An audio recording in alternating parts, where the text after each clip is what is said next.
Hey man, welcome to the Super Divorce channel. If you think you're gonna like this video, please go ahead and give it a thumbs up now. And if you're digging it here, go ahead and subscribe. Just make sure you bong the gong for notifications so you know when new videos go live.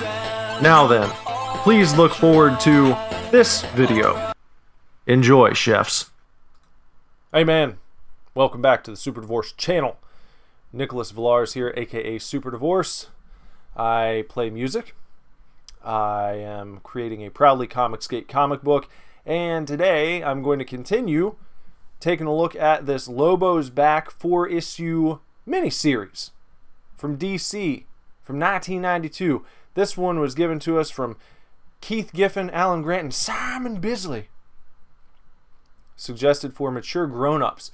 These are, this and the previous one, LOBO'S Back #1, which we talked about last time. If you didn't get a chance to see that video, go back and check it out so you can get caught up, so you can get up to speed.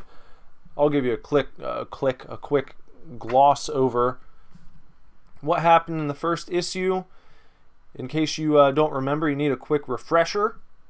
Well, Lobo was contracted by a lady called Ramona, who runs a bail bond / unisex salon. And Ramona asked Lobo to go out to a place called Dooley 7, where she had been losing some bounty hunters. There's a guy out there named Lou who's been taking people out left and right. Lou's a big badass mofo.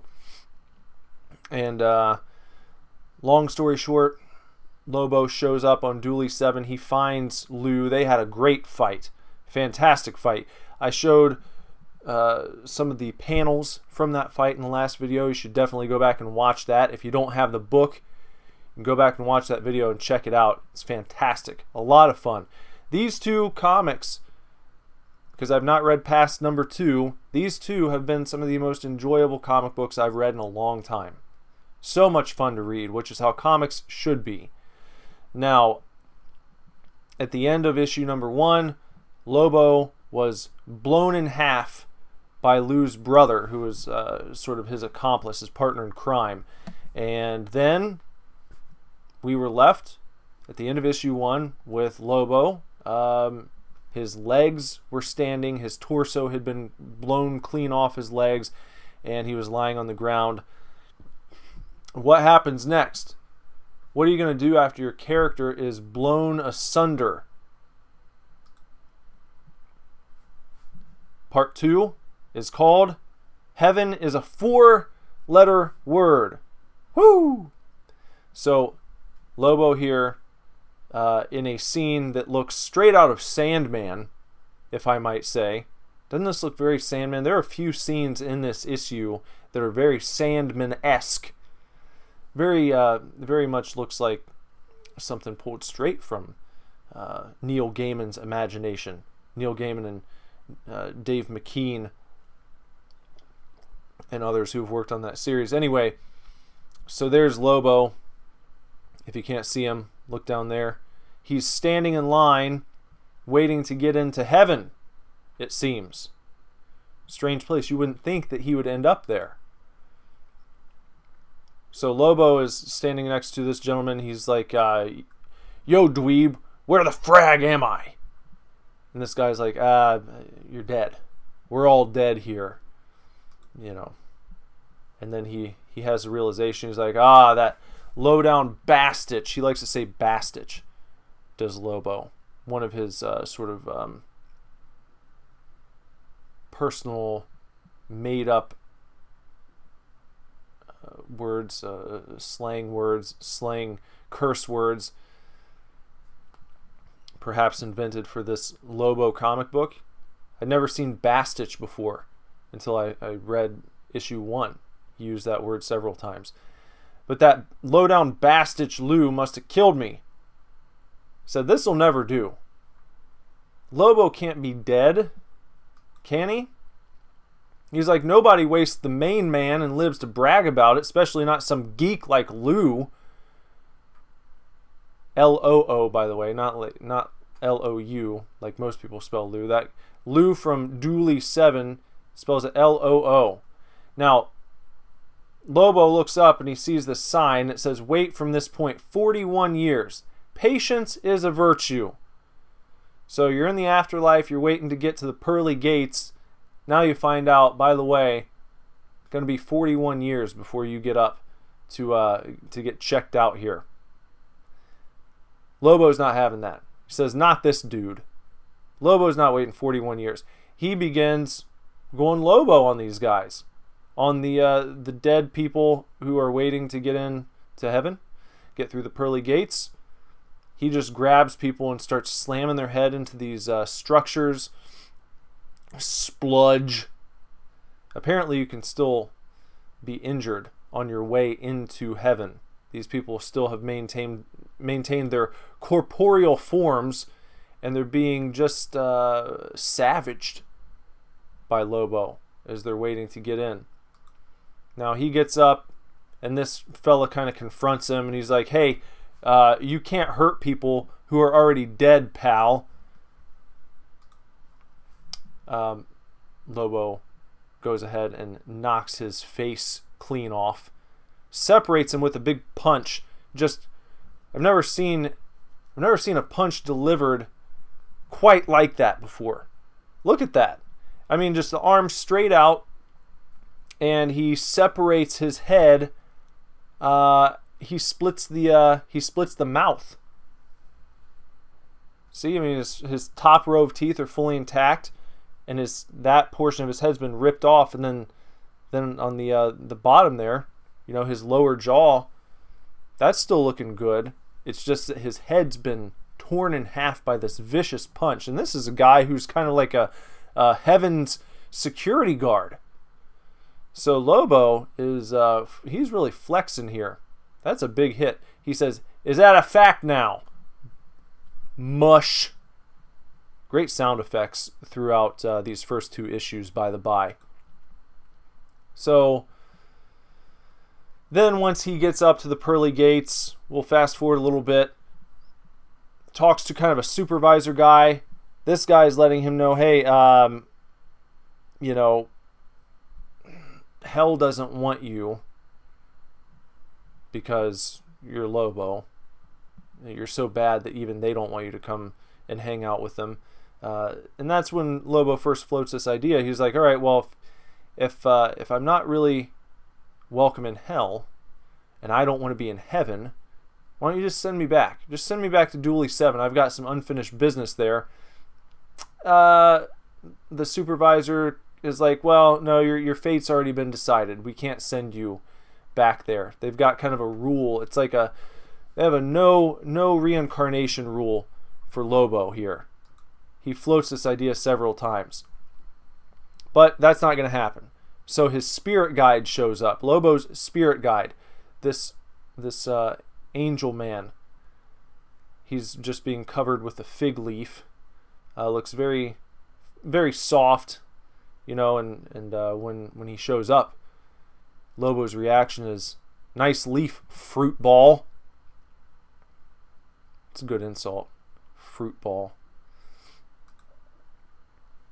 He asks the spirit guide if he's going to have to wear one of them girly robes, and the guy's like, yeah, I'm afraid so. And also, this is fun. He's like, pardon me asking. His spirit guide says, pardon me asking, Lobo. Bit of a hit with the ladies, were you? And then he's kind of got his finger up like this. He's looking down at Lobo's nether regions. And Lobo says, ain't had no complaints, bird boy. And then Lobo asks his spirit guide, think that gag will get by without being censored? Spirit guide answers him and he says, hard to say. We've not had an editor up here yet, or a publisher for that matter. So kind of breaking the fourth wall there with a dick joke. And they got away with it. So good on you. You know, they said it was an adult book, meant for mature audiences. Though what's funny is, who do these books really appeal to? Books like this. Of course I think it's great. Adults do. But This is the type of shit that you know, you really think it's cool when you're a teenager. This is where you're reading the stuff that you're not supposed to.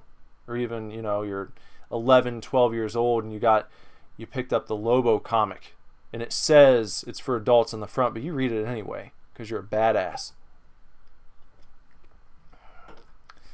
You're learning about dick jokes, you're learning about having a good time, you're learning about poking fun at the uptights, at the old church ladies. These days it would be the leftist SJWs who wouldn't like stuff like this. Don't like that sexual humor. Shouldn't be poking fun. Can't laugh at sexual related things. That's literally violence. People die because of that. You tell a sex joke and someone actually dies. Like, right there. I mean, don't try it because you could be tried for murder. It would happen. I know a guy. He told a sex joke at a party and everyone dropped over dead, and he was tried for mass murder. So it's serious business. It's literally violence. It's literally murder. Don't do that. So Lobo is taken into heaven proper, I suppose. And here's another page that looks very, very Gaiman-esque, very Sandman-esque. I shouldn't say Gaiman-esque because he's not really the artist, but it comes from his brain. Very much like something that you would see in a Sandman book.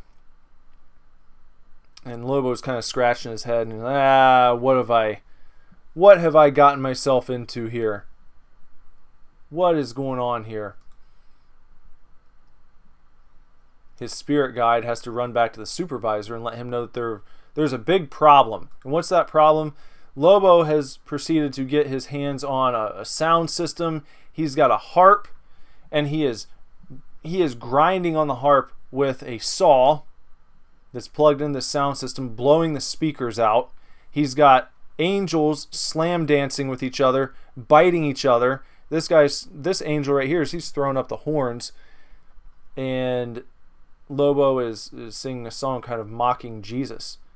Jesus, Jesus, Jesus, Jesus, Bobesis, Banana Fana, Fophesis, me, my, Momesis. And he's screaming that. The mic's blowing apart. I mean, they got problems. This is not the kind of guy that you can have hanging out in heaven. Look at this. His harp even has a volume and tone knob. Managed to get his hands on that pretty quickly. But anyway, big problems. So they take Lobo back to see the supervisor again. And, this guy is pretty angry at him. He's like, I'm surprised you didn't sell him drugs first. Lobo just wants to go back to Dooley 7. He's like, you're making your own problems. You're keeping me here. You're making your own problems. Just send me back. Still not going to send him back. Now they've convinced Hell to take him. Etrigan shows up, the demon, who I think is a cool character. I enjoyed. He was featured in Blackest Night and Brightest Day a bit, and that's really the extent of my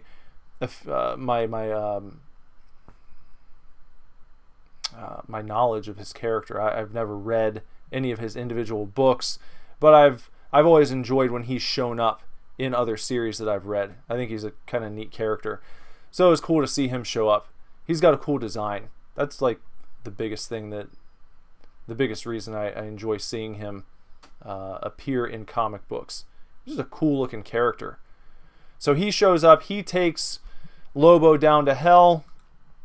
But before too long, Etrigan's back in heaven, confronting the supervisor.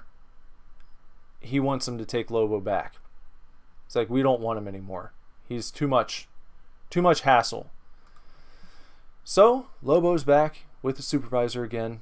Now he's just wearing his fig leaf, and he's like, you can't enjoy yourself in hell. You can't stay there. You're supposed to suffer in hell. You're not supposed to enjoy yourself. You can't stay there if you're having a good time. So now you got to come back here. What are we going to do? And again, he's like, let me make a suggestion to you. Finally, the supervisor caves in. He makes an arrangement with God. Basically says, look, we're going to have him reincarnated. We're going to do something special. And just wait and see. Just wait. We're not just letting him off the hook. We're not just giving him what he wants. Just wait. We've got something here. We've got a very special treat in store for Lobo for making us suffer so much, for putting us through all this hassle and this trouble. So they put him in this machine. They pull the lever, and he is reincarnated. They cut to the hospital room where he's being reborn. And he made sure to tell them, look, don't make me a baby. I don't want to be a baby. I want to be fully grown. I want to have all my memories. I want to be Lobo. Like, okay, yeah, you're not going to be a baby. The doctors go running down the hallway when they see him actually come out, because of course it's Lobo. But there's something different, and that is that, well, you see it here, and that explains the cover. This panel explains the cover. Lobo has been reincarnated, but as a trick, they have put him in a female figure, a female body is what he has here, except for one giant regular Lobo left arm. So he's got one Lobo left arm. Everything else, he's kind of like traditional She-Hulk shape. Big old pair of titties, set of rockin' tits. Still has the meat hook.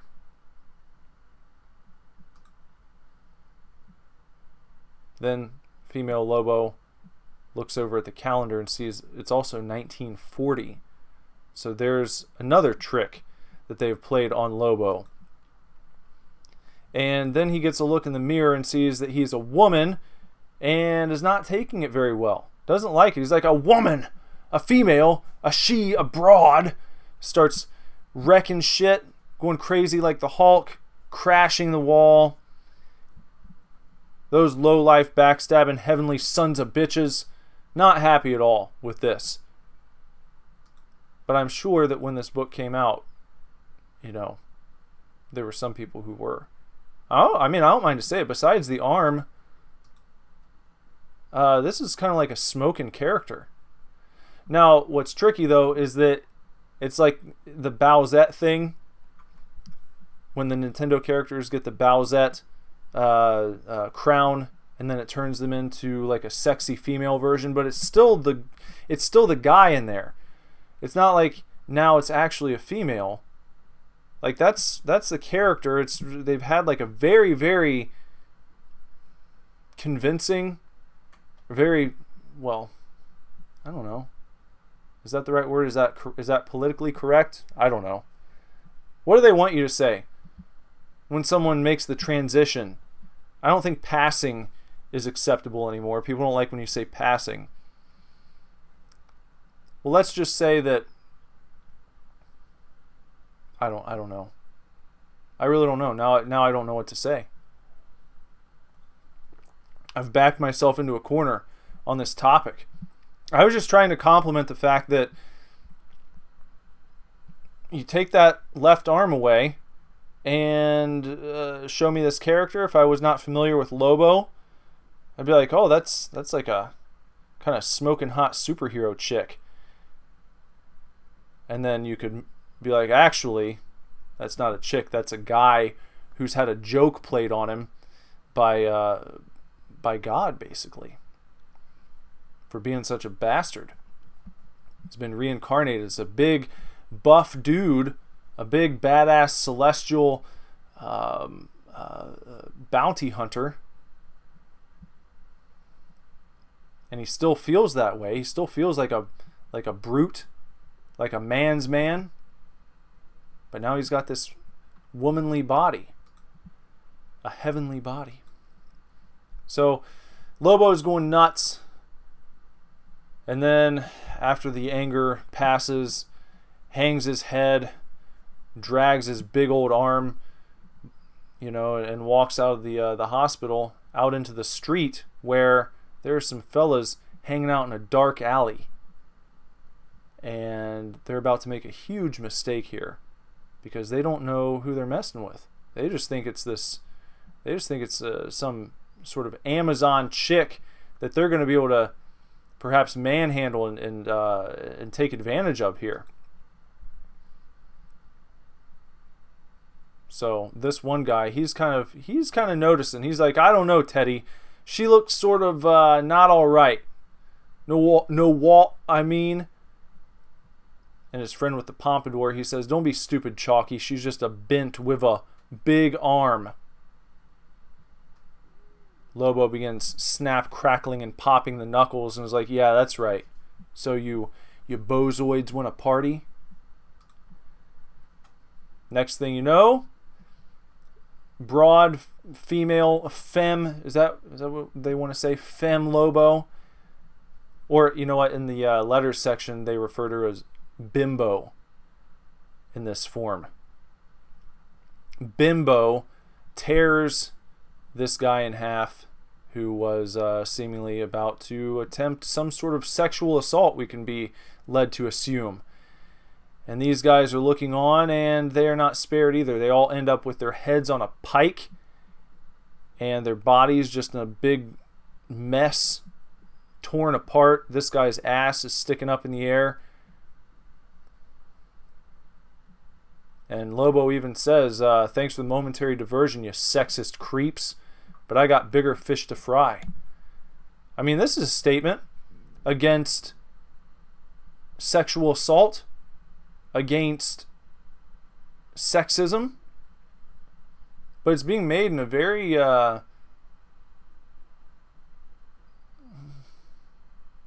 fun way, high energy, no browbeating. It was just like, boom, all these guys are going to try and fuck around with female Lobo. Nope, that's not going to happen. Nope. Don't be a sexist creep. Don't be a sex pest. Don't try to take advantage of women. Don't hang out in an alley and try and jump out at women, because this is what should happen to you. That's the message that's being sent here. I think that's what the message is. But there's no panel where Lobo sits down and sort of waxes philosophically about it. It's just like, boom, nope, you guys fucked up. Here's what happens when you do that. Here's what should happen. Imagine all females were carrying all the time. Then this might be more of a reality. You might actually have something like this, where guys, creeps hanging out in alleyways, in dark places, trying to take advantage because they know in their minds, oh, I'm the bigger of the two, sexes. I've got the genetics on my side. I'm just going to jump out and have my way. Well, no, you're not, because this lady's got she's got an equalizer. She's gonna even things out here. That's the message that I take away from this. The takeaway, I think, is, ladies, go and get yourself a gun, get a CCW permit, and carry that shit everywhere you go, so that you can be like Bimbo if something ever, unfortunately, happens like this, where you are descended upon by creepos hanging out in a dark alley. Then you don't have to worry. You might not have the muscularity of Lobo, but you'll have something that'll even the playing field. That's my version of feminism. And I think that's pretty damn effective, don't you? Huh? Think about it. You know? Why aren't all these male feminists out there advocating for women to run out and get strapped and carry? Level the playing field. Think about that for a second. On this sidebar, let's continue for just a moment. We'll get back to the book in just a sec, but I want to continue because this really, think about this. If you're a female out there, so many ladies within a certain crowd will say, oh, I'm scared to go anywhere. I'm scared. I think of every male as like a possible predator. Yeah. Well, that's not true. Most of us are not. The overwhelming majority are not. But if you're really worried about it, and if the groups who advocate for these women were truly interested in making the world a better place for them and making them more comfortable, why aren't they advocating for women to go out and get their concealed carry permits? Or to just carry if you're in a place that you don't need a permit. There are some places like that. But if that was in the head of, if that became common knowledge, if weirdo, creepo guys were out there and this became sort of just built into society, I think they might reconsider. Because then they're not going to be thinking, oh, well, this lady's probably got some mace, or she might have a little taser. Dudes who are super hopped up on PCP, on certain drugs, taser won't put them down. And some people can brush off mace or pepper spray. Some people can walk right through that shit. You never know what you're going to get. That's not a good method. If you want to protect yourself from guys like this that Lobo just dealt with, seriously, learn how to shoot a gun and get yourself one for safety, for your health. And that, I think, is the moral of this story right here.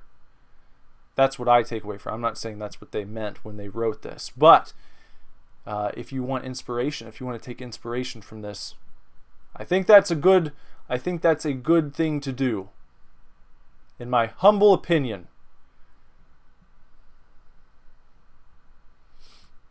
Because you never know.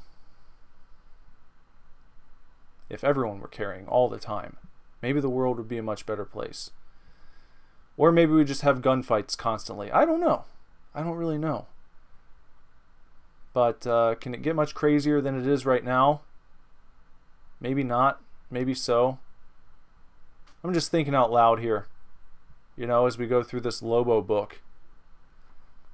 So it ends up with Lobo saying, pity, I can't stick around too long. This looks to be a real fun town, but business afore pleasure, as the actress said to the bishop. Hell, these heels are killing me. To be continued. And there you go. And now we can take a look at some of the advertisements that I found in this one. This was on the inside of the cover when you first opened this issue. Eddie Murphy in Boomerang. I've never seen this movie. Is it good? Are you a Boomerang fan? Let me know in the comments below. Some DC Comics ads, some more comic ads. Here's some AD&D NES games. Hills Far and Pool of Radiance. 2 games that put you in your place. Now you have 2 official AD&D Forgotten Realms worlds to challenge. The walled city of Hills Far and Find the Pools of Radiance. An ad for the Eclipso crossover event that they had going on back in '92. Did you ever have one of these, an Atari Lynx or Lynx? I remember when these came out, but I never had one. I had the Game Gear. The battery lasted exactly 5 minutes. Or the batteries, I should say. You had to burn through like an entire pack of batteries to play it for a very short amount of time. You could plug it into the wall though. So I guess that was nice. Star Trek The Next Generation collector cards. An ad for Star Trek Debt of Honor, an original graphic novel from Chris Claremont, Adam Hughes, and Carl Story. Coming in summer of '92. Anyone read this? Any Star Trek fans out there? I've never really gotten into it. And how about this shit? We were talking about guns, talking about the Second Amendment just a few minutes ago. Imagine seeing this in a comic book today. An ad for the United States Constitution. I mean, shit. I tweeted out, it was like, in this issue, in Lobo's back number 2, we had Lobo basically become a woman, kick ass as a woman, call out sexism, deal with the sex offenders by destroying them, by eviscerating them, which I said could be a parallel, could be a message to women everywhere. Don't let yourselves be caught off guard.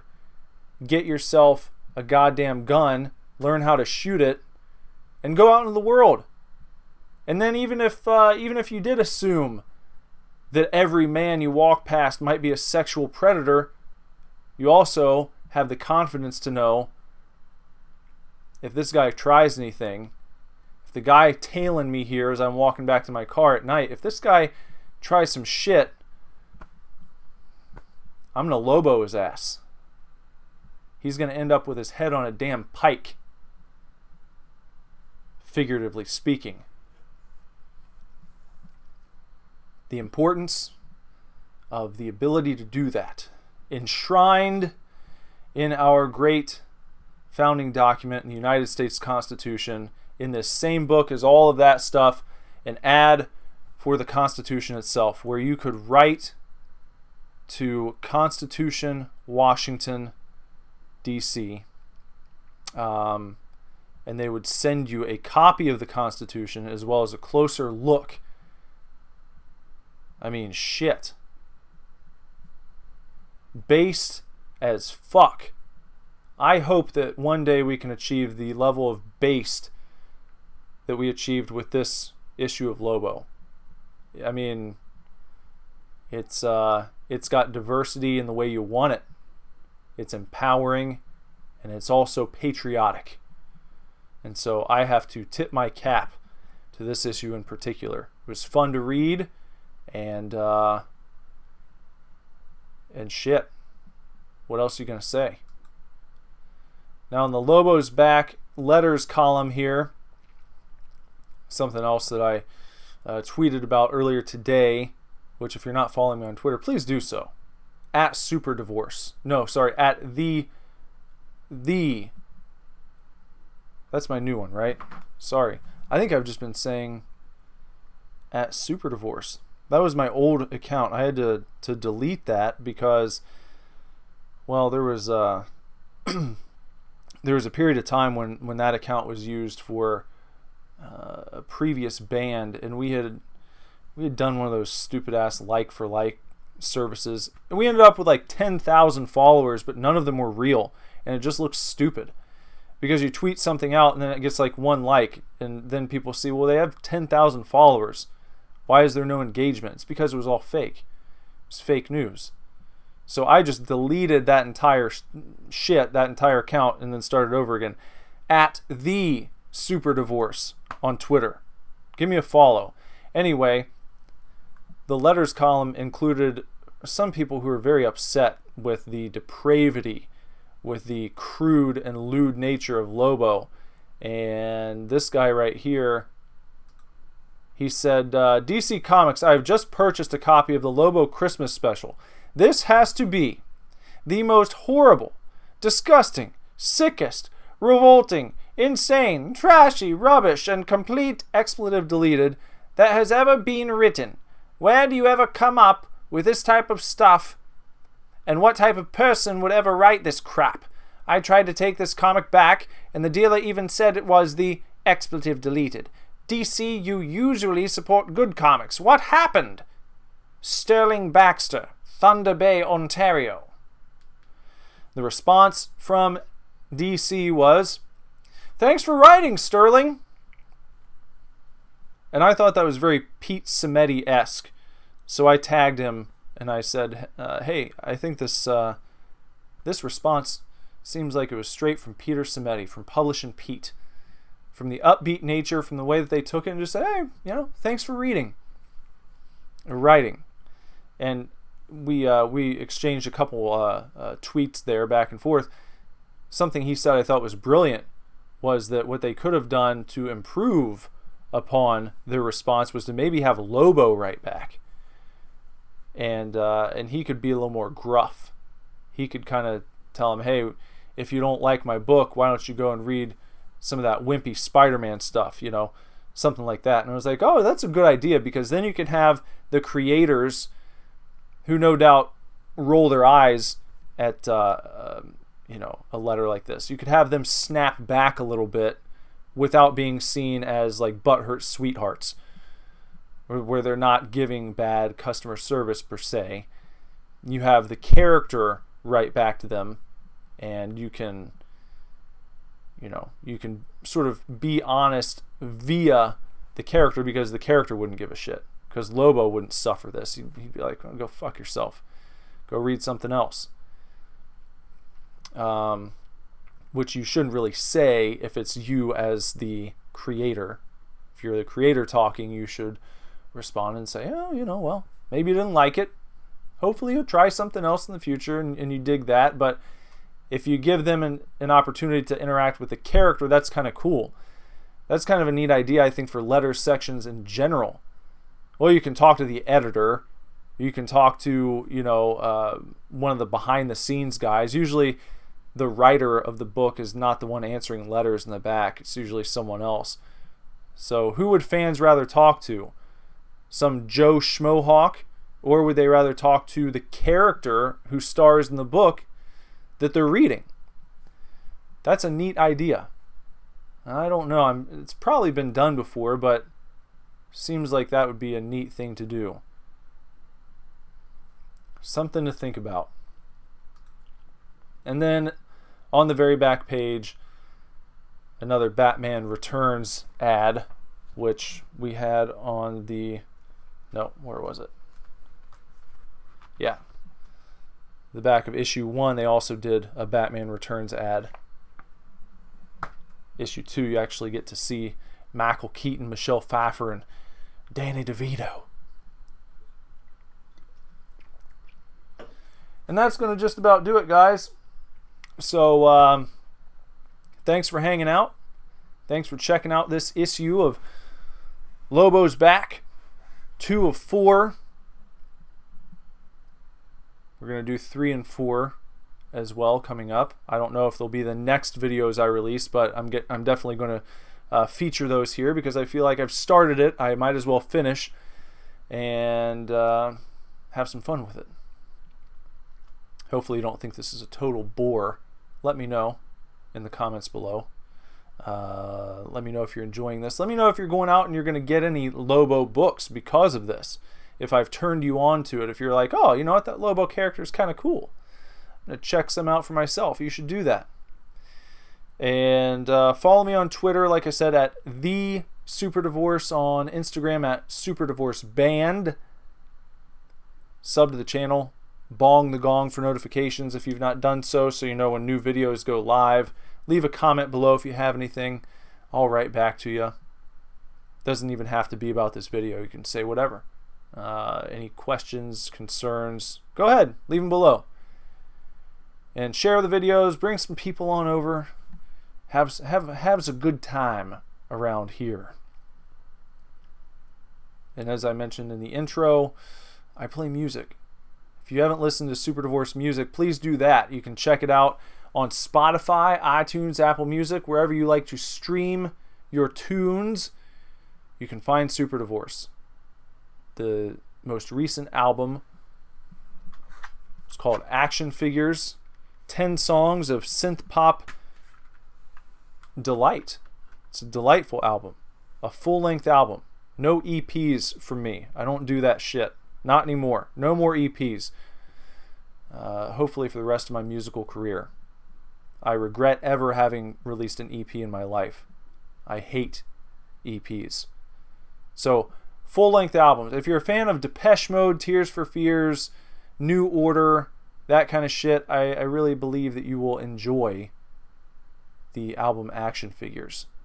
The one that came out before that, when Super Divorce was a 4-piece rock and roll outfit. A little bit different flavor, but you can check that out too. That one's called Wish You the Best.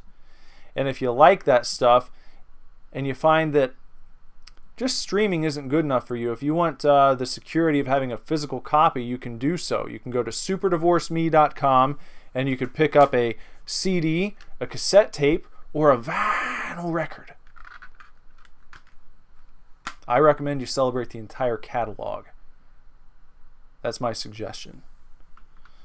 And that's going to do it. All right?